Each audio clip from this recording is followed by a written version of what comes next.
یہ بات بنیادی طور پر درست ہے، لیکن مجموعی طور پر یہ درست نہیں ہے۔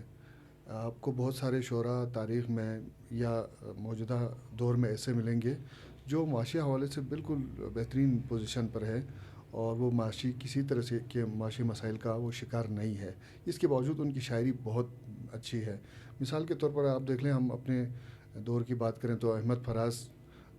اردو کے بہت بڑے شاعر، لیکن وہ معاشی مسائل کا شکار نہیں تھے۔ اسی طرح اس دور میں آپ افتخار عارف کو دیکھ لیں، اور بہت سارے شعراء اس طرح سے آپ کو ملیں گے، ماضی میں بھی اس طرح کے تھے۔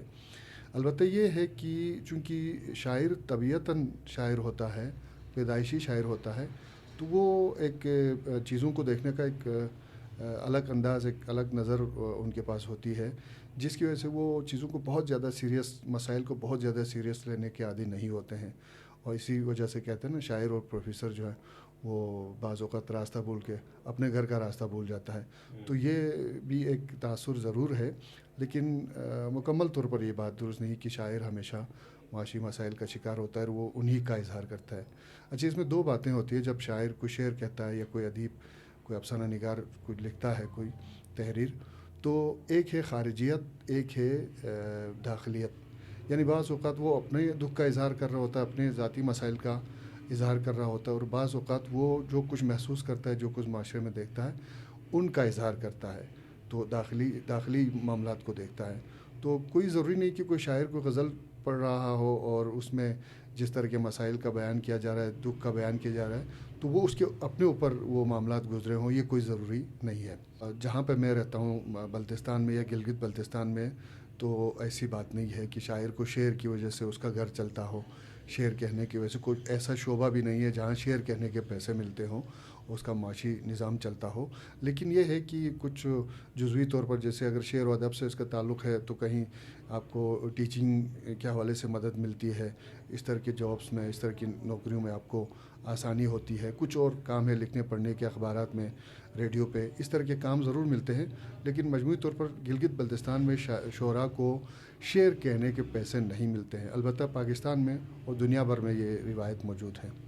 اچھا، بہت سارے شعراء، جیسے آپ نے کہا تھا کہ معاشی مسائل کا شکار ہے، اس کی ایک بنیادی وجہ یہی ہے کیونکہ شعر کہنے میں یا کوئی ادب تخلیق کرنے میں وقت تو لگتا ہے، اور اس وقت کا اس کو اگر اس کے حساب سے پیسے مل رہے ہوں، کوئی ایسا شعبہ ہو جس سے وہ منسلک ہو جہاں شعر کہنے کے پیسے ملتے ہوں، تو وہ بہتر اس کی زندگی ہو سکتی ہے، لیکن یہاں ایسا نہیں ہے، اس لیے آپ کو اکثر شعراء معاشی مسائل کا شکار ملیں گے۔ اچھا، عشق کرنے سے مراد اگر کوئی خاص تناظر ہے تو یہ اور بات ہے، ورنہ ہر وہ بندہ جو عشق کرتا ہے وہ اپنے شعبے میں کامیاب ہے، چاہے وہ شاعر ہے، چاہے کوئی کھلاڑی ہے، چاہے کوئی سیاستدان ہے، چاہے کوئی عالم ہے، سب اگر وہ عشق کر رہا ہے تبھی وہ اس شعبے میں کامیاب ہوتا ہے، ورنہ نہیں ہوتا۔ لیکن شاعری کے حساب سے عام طور پر جب شاعری کی بات ہوتی ہے تو خاص یہ اس تناظر میں بات ہوتی ہے کہ ایک مرد شاعر ہے تو وہ کسی صنف نازک سے ہی عشق کر رہا ہو، تو میرا خیال ہے کوئی بنیادی طور پر کوئی ضروری نہیں ہے، اس کو اپنے کام سے عشق ہونا چاہیے، لیکن جس عشق کی ہم عام طور پر بات کرتے ہیں اس سے انسان کے جیسے کہتے ہیں نا، ٹھوکر کھانے سے انسان کو پختگی ملتی ہے، خیالات پختہ ہو جاتے ہیں، اور ذہنی طور پر وہ پختہ ہو جاتے ہیں، غلطیوں سے سیکھتا ہے، تو یہ بات تو ضرور ہے، لیکن مجموعی طور پر ہم اس بات کو درست نہیں کہہ سکتے ہیں۔